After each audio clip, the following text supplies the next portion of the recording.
Assalamualaikum warahmatullahi wabarakatuh. Tetap sehat, salam budi luhur. Sekarang kita masuk ke materi yang berikutnya, yaitu kelas diagram. Jadi kalau kita melihat kelas diagram ini membantu membantu untuk mengimplementasikan kelas-kelas nanti yang akan diterapkan di dalam object oriented programming-nya. Jadi dari apa yang sudah kita desain, biasanya nanti akan diimplementasi ke dalam pemrogramannya dengan menggunakan object oriented yang digambarkan dengan kelas-kelas. Nah, kemudian yang namanya kelas diagram ini dia merupakan fondasi untuk menggambarkan komponen diagram atau apa saja perangkat lunak yang digunakan di dalam sistem informasinya. Dan dia juga sebagai fondasi untuk menggambarkan deployment diagram atau nanti hardware yang akan digunakan di dalam sistem informasinya. Nah, kemudian kelas diagram ini merupakan diagram yang paling penting karena ini adalah hasil dari perancangannya. Jadi yang namanya pengkodingan, pemrograman itu yang nanti akan digunakan pada saat sistem informasinya. Makanya kelas diagram ini dianggap merupakan diagram yang paling penting. Nah, kemudian yang berikutnya, kelas diagram biasanya digambarkan dengan menggunakan 3 kotak area. Jadi area yang pertama itu biasanya diisi dengan yang namanya nama kelas.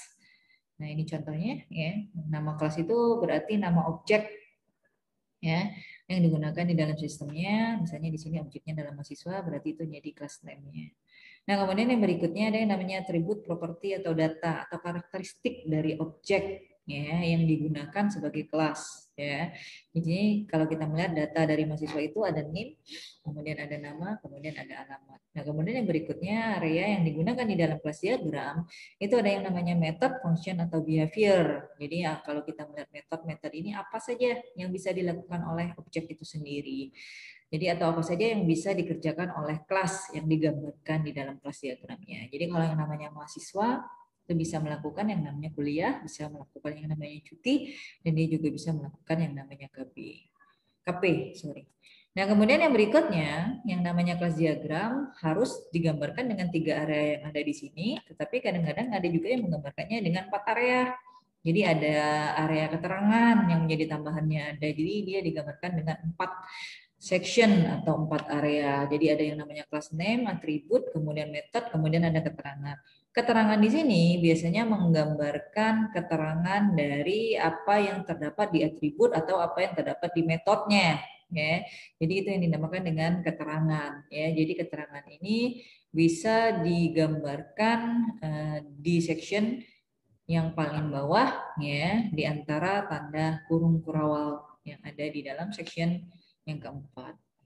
Nah, kemudian yang berikutnya di dalam kelas diagram biasanya ada tambahan juga yang namanya lambang dokumentasi Ini dinamakan dengan lambang dokumentasi Jadi di sini ditarik dengan garis putus-putus tanpa anak panah. Ini tidak jauh berbeda dengan yang terdapat di dalam use case diagram Ada yang namanya dokumentasi. Nah, ini sama dengan yang terdapat di use case berarti di sini untuk menyatakan bahwa nanti ini metode ini metode yang akan disediakan oleh program yang akan diimplementasikan di dalam sistem informasinya. Nah, kemudian yang berikutnya komponen-komponen dari kelas diagram. Jadi kelas diagram itu memiliki kelas Di sini seperti yang sudah saya sebutkan di awal jadi didefinisikan sebagai kumpulan atau himpunan objek-objek. Jadi yang namanya kelas diagram ini sebenarnya tidak jauh berbeda dengan entity atau entitas yang terdapat di dalam diagram IR. Jadi yang namanya objek dari kelas itu bisa berupa orang, bisa berupa benda, kemudian tempat, kejadian atau konsep-konsep yang ada di dunia nyata. Itu semuanya bisa digambarkan menjadi kelas. Kemudian atribut, karakteristik yang dimiliki oleh sebuah objek atau sebuah kelas. Jadi kalau kita berbicara karakteristik atau atribut itu berarti data yang dimiliki oleh objek di dalam kelas itu sendiri Nah, kemudian yang berikutnya operation. Operation ini berarti bisa lihat apa yang bisa dilakukan oleh objek itu sendiri atau tingkah laku.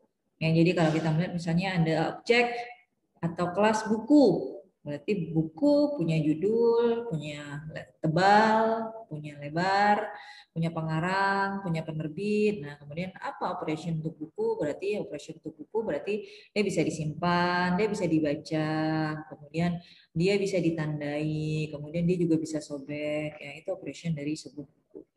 Association ini berarti garis ya, garis yang menghubungkan antara kelas yang satu dengan kelas yang lainnya. Itu yang dinamakan dengan association. Jadi komponen-komponen dalam kelas diagram itu ada 4, ada kelas, ada atribut, ada operation, kemudian ada yang namanya association. Nah, kemudian yang berikutnya ada yang namanya multiplicity indikator. Nah, multiplicity indikator ini berarti untuk menggambarkan hubungan antar kelas. Jadi kalau kita melihat di dalam diagram IR itu dia tidak jauh berbeda dengan yang namanya tingkat cardinality. Cuma kalau tingkat cardinality di dalam diagram IR itu cuma 4, ada one to one to many, many to many, many to one. Nah, kalau multiplicity di dalam kelas diagram itu banyak. Ada 0 or 1, 0 or more, 0 to n, sampai where n dan m both lebih besar dari sama dengan 1. Jadi kalau 0 or 1 ini berarti satu kelas bisa berhubung, bisa tidak berhubungan sama sekali dan paling banyak cuma 1 or 1. Nah, atau ada yang namanya 0 or money, ya, or 0 or more, sorry, ya. 0 or more ini berarti satu kelas bisa tidak berhubungan, tapi bisa juga dia lebih dari 1 kali, ya. Atau 0 to n, ya. Jadi satu kelas bisa tidak berhubungan, tapi dia juga hubungannya bisa ditentukan. Misalnya 0 to 3 di sini, berarti dia bisa berhubungannya hanya sampai 3 kali dengan kelasnya. Kalau only one ini berarti dia berhubungannya hanya 1 kali, tidak lebih. Ya. Sedangkan one or more berarti satu kelas bisa berhubungan dengan kelas yang lainnya minimal 1 kali dan maksimal ya tidak terbatas. Nah, kemudian yang berikutnya untuk multiplicity-nya 1 to n ya, sama berarti satu kelas berhubungan dengan kelas yang lainnya minimal 1 dan kemudian maksimalnya dia dibatasi misalnya di sini 1 to 5 di sini ya. Berarti di sini kita bisa melihat dia berhubungannya paling sedikit 1 kali, kemudian dia paling banyaknya 5 kali dan seterusnya sampai dengan where n m both lebih besar dari sama dengan 1. Nah, kemudian yang berikutnya kita lihat contoh kelas diagram di sini ya. Di sini ada kelas mahasiswa, ada kelas ijazah, kemudian ada kelas fakultas dengan kelas prodi. Jadi di sini kita bisa melihat di sini association-nya dapat ya. Kemudian multiplicity antara mahasiswa dan ijazah di sini kita bisa melihat ya only one ya.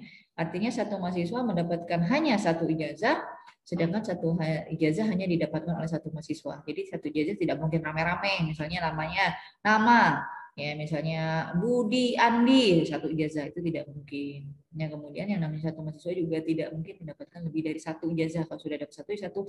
Kadang-kadang pada saat ijazahnya hilang dia cuma hanya mendapatkan yang namanya surat keterangan pengganti ijazah, tapi ijazahnya sudah tidak bisa dicetak ulang. Nah, kemudian di sini kita bisa lihat contoh yang berikutnya, ada yang namanya kelas fakultas, kemudian punya kelas prodi. Nah, di sini multiplicity-nya, di sini fakultas punya multiplicity only one, sedangkan prodinya punya multiplicity one or more. Artinya, satu kelas fakultas ya, dia bisa mempunyai 1 atau lebih dari 1 ya kelas prodinya. Jadi misalnya kita melihat Fakultas Teknologi Informasi, prodinya terdiri dari Sistem Informasi, kemudian Teknik Informatika dan Manajemen Informatika. Artinya dia banyak prodinya.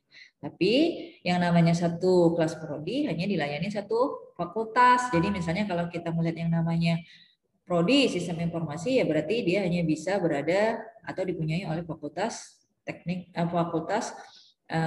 Teknologi Informasi. Tidak mungkin yang namanya prodi Sistem Informasi itu dipunyai juga oleh Fakultas Bisnis Digital. Itu tidak mungkin bisa, ya. Nah, kemudian yang berikutnya, di sini ada yang namanya visibility. Nah, visibility ini biasanya digunakan untuk encapsulation atau enkapsulasi dari kelas. Ya, dia menetapkan level dari kelas itu sendiri atau level dari objeknya. Ya. Nah, biasanya yang namanya visibility ini diterapkan pada atribut bisa, ya. Kemudian di method juga bisa, ya. Nah, biasanya visibility ini diurut berkelompok ya dari kelas yang tertinggi. Kemudian tipe datanya di sini ya, bisa disertakan, tapi kadang-kadang sekarang jarang menyertakan yang namanya tipe data dari kelasnya. Nah, sekarang kita lihat apa saja visibility yang terdapat di dalam sebuah kelas. Ya, visibility yang terdapat di dalam kelas itu ada yang namanya public, ya, kemudian ada yang namanya protect, kemudian ada yang namanya private. Nah, public di sini kita bisa lihat simbolnya seperti ini, ya. Kemudian protect simbolnya seperti ini, kemudian private simbolnya seperti ini. Nah, sekarang kita lihat ya visibility untuk public. Jadi pada saat kelas visibility-nya dinyatakan public, berarti atribut ya atau metode yang dimiliki oleh kelas itu bisa diakses oleh kelas yang lainnya ataupun turunan dari kelas itu sendiri ya. Nah, kemudian kalau seandainya visibility-nya protected ya atau protect ya, berarti yang namanya ya atribut atau metode yang dimiliki oleh satu kelas ya, berarti dia hanya bisa ya diakses oleh kelas itu sendiri atau turunan dari kelasnya, tapi tidak untuk kelas yang lainnya. Nah, kemudian yang berikutnya private. Kalau seandainya kelas ya, di private untuk atribut dan metodenya, berarti atribut dan metodenya itu hanya bisa diakses oleh kelas itu sendiri, turunannya pun tidak bisa.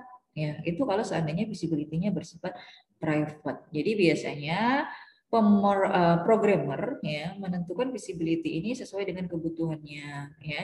Kadang-kadang ini untuk menghindari ya agar coding yang dibuat atau kelas yang sudah dibuat itu dirubah oleh orang yang tidak bertanggung jawab ya. Itu visibility yang terdapat di dalam kelas diagram. Nah, kemudian yang berikutnya biasanya kelas ya diuraikan lagi menjadi kelas utama, ada yang namanya entity, boundary, dan control. Nah, biasanya dia digunakan untuk menentukan stereotype kelasnya, dan biasanya ini digunakan di dalam square diagram. Ada yang namanya entity class, ini objek ya, yang digunakan sebagai database ya di dalam sebuah sistem informasi yang digunakan untuk menyimpan data. Kemudian boundary ini form ya atau GUI ya atau graphical user interface atau menu-menu yang terdapat di dalam sistem informasinya ya. Nah, kemudian kontrol ini berarti dia pengkodingan ya, pengkodingan yang diterapkan di dalam application sistem yang digunakan atau sistem informasi yang digunakan. Baiklah, itu kelas diagram ya yang terdapat di dalam object oriented analysis design yang berhubungan dengan object oriented programming. Sampai di sini dulu materi kita hari ini untuk kelas diagramnya. Seperti biasa, kalau ada yang bingung, jangan lupa pegangan. Kalau masih bingung, silakan tinggalkan jejak atau pesan di Classroom atau WA grup dan WA Japrinya. Oke, saya tutup dulu sampai di sini pertemuan kali ini. Wassalamualaikum warahmatullahi wabarakatuh. Tetap sehat, tetap jaga prokes. Salam sehat, salam budi luhur. Bye-bye.